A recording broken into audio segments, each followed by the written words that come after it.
Eine bayerische Tänzerin muss irischen Gastgebern ihr Nationalgericht kochen. Teil 2 der Küchen-Challenge. Boxty. Tea? Joker! What is it? But the main ingredient is potato. It's kind of a cake. Or like... Reibadachi.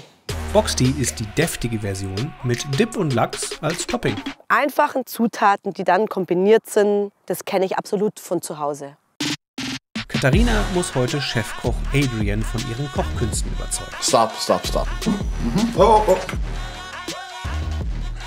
Oh God, here we go. A nightmare, I say.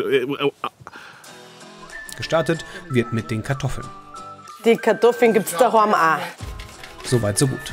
Now it's going to get tricky. Yeah? She may need a little bit of help along the way. No, I don't need. You heard it now? No help. Okay, that's it. Stop. Oh. Put away the knife. Put away the knife. Darf's nicht schneiden. Was mache ich damit? In Boxty kommt rohe Kartoffel und Kartoffelbrei. I would like to make you proud. No, you're doing well. You're doing well. You're doing well. Schritt 2, das Anbraten. Nein! Oh nein! Oh Gott. Yeah, I had to dump it straight away. Versuch 2, besser. Jetzt noch die Toppings. Was sagt der Meister?